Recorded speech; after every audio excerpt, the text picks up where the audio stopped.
Hello everyone, welcome to geography class. Today our topic is forest and wildlife resources. First of all, we discuss about biodiversity. Biodiversity word combination of two words, bio and diversity. Bio का means होता है यहाँ पे life, अर्थ पर जितनी भी life है, and diversity mean होता है variety, variety of species, variety of plants, variety of forest. तो बहुत सारी चीज़ें जो हैं, जितना भी हमारी जितनी भी नेचुरल जो वेल्थ है, जितना भी वेल्थ है प्लांट्स का, वेजिटेशंस का, एनिमल्स का, लिविंग ऑर्गेनिजम्स का, वो सारा का सारा बायोडाइवर्सिटी कहा जाता है। क्योंकि बहुत सारी स्पीसीज ऐसी हैं जो अर्थ पे हमें मिलती हैं, चाहे वो प्लांट्स की हों, वेजिटेशंस की हों या फिर एनिमल्स की हों। तो बायोडाइवर्सिटी जो है वो बहुत ही इम्पॉर्टेंट रोल प्ले करती है। अब यहाँ पे हम देखेंगे कि बायोडाइवर्सिटी के लेवल्स क्या हैं। बायोडाइवर्सिटी के 3 लेवल्स हम यहाँ पे काउंट करते हैं। फर्स्ट लेवल यहाँ पर आ जाता है जीनेटिक। जीनेटिक बायोडाइवर्सिटी का मतलब होता है कि जो जीन्स को डील करती हैं, जीन्स के अकॉर्डिंग जब हम बायोडाइवर्सिटी देखते हैं, जब स्पीसीज के अंदर हम सिमिलैरिटीज को देखते हैं, तो उसे हम जेनेटिक बायोडाइवर्सिटी कहते हैं। Second is ecosystem, ecological. वहाँ पर क्या है कि इकोलॉजिकल ज्योग्राफिकल जो एरिया है, उस एरिया वाइज जो स्पीसीज मिलती हैं उन्हें हम उस लेवल पे डिवाइड कर देते हैं। फिर आती है स्पीसीज डाइवर्सिटी। स्पीसीज डाइवर्सिटी क्या होती है कि आपकी अलग अलग स्पीसीज जो हैं अलग अलग एरियाज में, डिफरेंट एरियाज के अंदर जब मिलती हैं तो हम उन्हें स्पीसीज बायोडाइवर्सिटी कह देते हैं। ये तो लेवल्स की बात होगी। अब बायोडाइवर्सिटी की इम्पोर्टेंस क्या है। बायोडाइवर्सिटी जो है वो बहुत ही इंपॉर्टेंट रोल प्ले करती है हमारे इकोसिस्टम के अंदर, क्योंकि इकोसिस्टम के अंदर अगर बायोडाइवर्सिटी नहीं होती तो यहाँ पर हमारा जो लाइफ साइकिल है वो पूरी तरह से डिस्टर्ब हो जाता। तो इसकी इम्पोर्टेंस जो है वो 3 टाइप से हम देखते हैं। इकोलॉजिकल, अगर हम इसकी इम्पोर्टेंस को देखते हैं तो इकोलॉजिकल ये इकोसिस्टम के अंदर बहुत बड़ा रोल प्ले करता है। पूरा का पूरा लाइफ साइकिल जो है इसी पे डिपेंड करता है। अलग अलग स्पीसीज जो है अपनी नीड के लिए एक दूसरे पर डिपेंडेंट होते हैं, ठीक है, वहीं से वो अपनी नीड करते हैं। उसके बाद जो प्रोडक्शन होता है वो प्लांट्स से होता है। अलग अलग तरह की वेजिटेशंस हमें मिलती हैं, अलग अलग तरह के फूड्स मिलते हैं, अलग अलग तरह के फ्रूट्स मिलते हैं। तो बहुत सारी चीज़ें हैं, अलग वैरायटीज हमें मिलती हैं। तो वो सब इकोलॉजिकल डाइवर्सिटी की वजह से ही होता है। अब यहाँ पे ये तो हो गई आपकी कि इकोलॉजिकल यहाँ पे इम्पोर्टेंस क्या है। नेक्स्ट यहाँ पे कि हमारा इकोनॉमिक यहाँ पे इम्पोर्टेंस क्या है।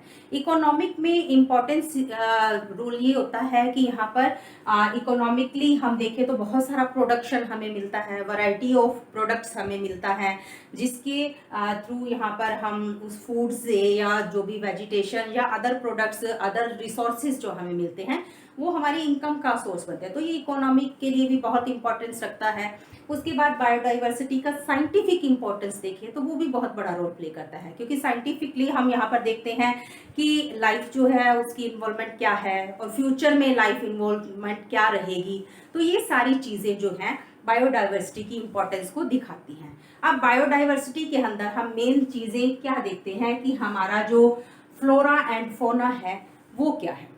फ्लोरा का मीन होता है, देखो फ्लोरा, फ्लोरा मतलब फ्लावर्स, इसका मतलब क्या है आप उसको रिलेट कर दो। फ्लोरा का मतलब हो गया जो आपके प्लांट्स हैं, वेजिटेशंस हैं। फोना, फोना जो है वो रिलेट किया जाता है एनिमल्स के साथ, ये एनिमल्स के लिए यूज होता है, और फ्लोरा आपके वेजिटेशन के साथ यूज होता है। अब इंडिया के अंदर फ्लोरा एंड फोना की क्या कंडीशन है। इंडिया के अंदर 8% of total number of species in the world जो है वो आपकी इंडिया के अंदर है। 8% यानी कि 81,000 स्पीसीज जो है वो इंडिया के अंदर पाई जाती हैं। 10% of India record wild flora, 20% जो है वो मैमल्स का पार्ट होता है यहाँ पर, ठीक है। अब ये जो मैमल्स यहाँ पे जो 20% हम देखते हैं वो थ्रेटन्ड लिस्ट के अंदर है। थ्रेटन्ड लिस्ट का मतलब क्या है कि जो खतरे के अंदर है, जिन स्पीसीज को खतरा है यहाँ पर, ठीक है। तो यहाँ पर हम इनको देखते हैं, जैसे कि बहुत सारी ऐसी कैटेगरीज हैं जो क्रिटिकल हैं, जिनकी कंडीशन क्रिटिकल है, जो थ्रेटन लिस्ट के अंदर आती हैं, लाइक चीता, पिंक हेडेड डक जो है वो इसी कैटेगरी के अंदर आते हैं। नेक्स्ट हम यहाँ पर डिस्कस करते हैं, हम जो फ्लोरा की बात करते हैं यानी कि वैनिशिंग फॉरेस्ट। वैनिशिंग फॉरेस्ट की बात करें तो यहाँ पे टोटल फॉरेस्ट जो है वो 24.01% पाए जाते हैं। उसके बाद डेंस फॉरेस्ट जो होते हैं वो 12.24 है, ओपन फॉरेस्ट 8.99% है, और आपके मैंग्रोव ट्रीज जो है वो 0.14% है। अब ये क्या होते हैं टोटल फॉरेस्ट, तो आप समझ गए कि टोटल ऑल ओवर जितने भी फॉरेस्ट हैं। डेंस, डेंस मतलब कि बहुत घने जंगल जो होते हैं, बहुत डेंस पॉपुलेटेड हम कहते हैं ना, कि इस तरह से जैसे बिल्कुल साथ साथ, इस तरह से बिल्कुल साथ साथ ऐसे डेंस पॉपुलेटेड। और ओपन क्या हो गए, ओपन हो गए आपके यहाँ पर है, फिर यहाँ पर है, फिर यहाँ पर है, काफी दूर दूर गैप के अंदर होते हैं, वो हो जाते हैं ओपन फॉरेस्ट। उसके बाद यहाँ पर आपके मैंग्रोव कौन से होते हैं, देखो ये जो कोस्टल एरियाज होते हैं ना, ये जो कोस्टल एरियाज होते हैं, ये जितने भी कोस्टल एरियाज होते हैं यहाँ पर मैंग्रोव ट्रीज पाए जाते हैं। मैंग्रोव क्या होते हैं, मैंग्रोव जो होते हैं वो पानी के अंदर, सब सैंडी जो यहाँ पे सैलिनिटी वाले एरिया होते हैं, जहाँ पे सैलिनिटी ज्यादा होती है वाटर के अंदर, वहां पे मैंग्रोव ट्री ग्रो करते हैं। और मैंग्रोव ट्री का ज्यादातर पोर्शन, हाफ पोर्शन आप लगा लो, हाफ पोर्शन जो है वो कहाँ पर होता है, पानी के अंदर होता है। ठीक है, तो ये मैंग्रोव ट्रीज होते हैं। तो ये परसेंटेज यहाँ पर वैनिशिंग फॉरेस्ट की शो की हुई है।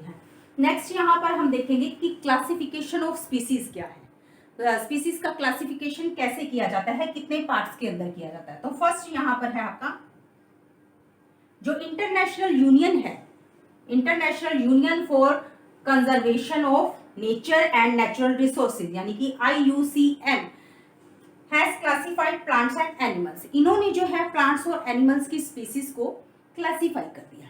ठीक है, IUCN जो है ऑर्गेनाइजेशन जो है उसने क्लासिफाई कर दिया है प्लांट्स और एनिमल्स को इन कैटेगरीज के अंदर। तो फर्स्ट कैटेगरीज क्या है, नॉर्मल स्पीसीज। नॉर्मल स्पीसीज जो स्पीसीज नॉर्मल है, जो सामान्य रूप से पाई जाती है, जैसे कि कैटल्स है, साल है, पाइन है, यहाँ पे रोडेंट है। ठीक है, ये नॉर्मल स्पीसीज है, ये नॉर्मली आपको सब जगह पे दिख जाते हैं।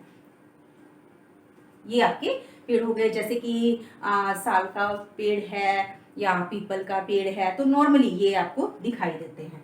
इसके बाद आ जाते हैं एंडेंजर्ड स्पीसीज। एंडेंजर्ड मतलब कि जो संकट के अंदर है, जो ऐसा है कि जो स्पीसीज, ये स्पीसीज जो होती हैं जो डेंजर के अंदर होती हैं, इनके खत्म होने का खतरा होता है, इन पे खतरा होता है कि कभी भी ये स्पीसीज जो है वो खत्म हो सकती हैं। अब इनके अंदर जैसे कि इंडियन वाइल्ड एस है, जो जंगली गधा है, क्रोकोडाइल है, ब्लैक बक है, ये जो है यहाँ पर क्या है कि खतरे की, डेंजर के अंदर है, कभी भी ये स्पीसीज जो है खत्म हो सकती हैं। नेक्स्ट है वुलनरेबल स्पीसीज। ये स्पीसीज जो होती हैं जिनकी पॉपुलेशन बहुत डिक्लाइन हो रही है, बहुत ज्यादा अमाउंट में डिक्लाइन होती जा रही है इनकी पॉपुलेशन। अगर इनका कंजर्वेशन नहीं किया गया, अगर यहाँ पे कोई प्लानिंग्स नहीं की गई, तो बहुत जल्दी ये स्पीसीज जो है वो खत्म हो सकती हैं। अब इनके ये जो है ये भी एंडेंजर्ड कैटेगरी के अंदर आने शुरू हो गए हैं, फ्यूचर के अंदर इनको भी डेंजर है, जैसे कि ब्लू शीप है यहाँ पर, उसके बाद एशियाटिक एलिफेंट्स हैं, और गेंगेटिक जो डॉल्फिन्स हैं वो भी यहाँ पर खतरे के निशान में है, खतरे में आ गई हैं। तो इसीलिए अगर यहाँ पर इन पे ध्यान नहीं दिया जाता, इनका कंजर्वेशन नहीं किया जाता, तो ये स्पीसीज जो है ये खत्म हो जाएंगी बहुत जल्दी। फिर आ जाती है रेयर स्पीसीज, जैसे कि आपको नाम से ही पता चल रहा है, रेयर, बहुत ही कम मिलती है, कहीं कहीं पर मिलती है।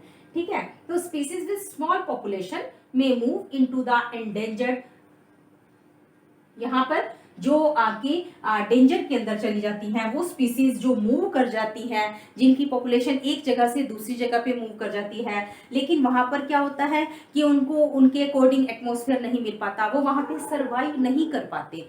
अब उनका सर्वाइवल यहाँ पे जो है वो डिफिकल्ट हो जाता है, जिस वजह से वो स्पीसीज जो है वो खत्म होनी शुरू हो जाती है। ठीक है, अब इसके अंदर जैसे कि हिमालयन बॉल बियर है, ब्राउन बियर जो है हिमालय का, वाइल्ड एशियाटिक बफेलोज हैं, डेजर्ट फोक्स हैं, वो इस कैटेगरी के अंदर आती हैं। ठीक है, नेक्स्ट है एंडेमिक स्पीसीज। एंडेमिक स्पीसीज वो होती हैं जो केवल एक पर्टिकुलर एरिया के अंदर ही मिलती हैं और कहीं पे नहीं मिलती। ठीक है, पर्टिकुलर एरियाज के अंदर आइसोलेटेड होते हैं ये, और जो नेचुरल बैरियर्स होते हैं वो वहां पर होते हैं। अगर उनको उस क्लाइमेट कंडीशन से निकाल कर किसी और क्लाइमेट के अंदर डाल दिया जाए, वहां पर रख दिया जाए, तो वो ज्यादा देर तक सर्वाइव नहीं कर पाएंगे और दम तोड़ देंगे।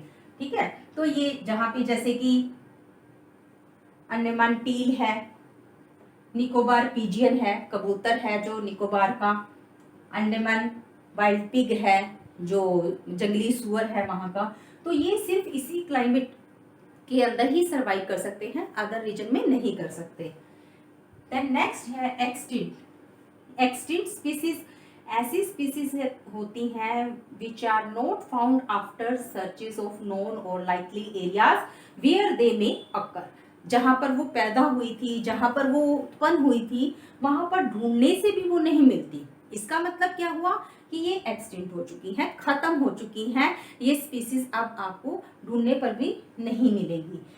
Like Asiatic cheetah, pink head duck, जो हमने यहाँ पर डिस्कस किया था, तो ये स्पीसीज हैं। अब ये जो क्लासिफिकेशन स्पीसीज का किया है इन्होंने, इसके अकॉर्डिंग वो सारी स्पीसीज इन्होंने इसके अंदर इंक्लूड कर दी गई हैं कि अगर इनका कंजर्वेशन नहीं किया गया तो वो ऐसी ही सिचुएशन हमें वहां पर देखने को मिलेगी, या तो वो स्पीसीज बिल्कुल खत्म हो जाएंगी, या फिर उन स्पीसीज को अगर हम किसी और क्लाइमेट कंडीशन के अंदर डाल देते हैं तो वहां पे वो सरवाइव नहीं कर पाएंगी, तब वो खत्म हो जाएंगी। तो इसीलिए यहाँ पर बहुत सारे कंजर्वेशन के जो प्लानिंग्स हैं वो की गई हैं, जिसे हम नेक्स्ट वीडियो में डिस्कस करेंगे। आई होप आपको ये क्लियर हो गया होगा। तो मिलते हैं नेक्स्ट वीडियो में नेक्स्ट टॉपिक के साथ। Please like and subscribe the channel. Till then bye and take care.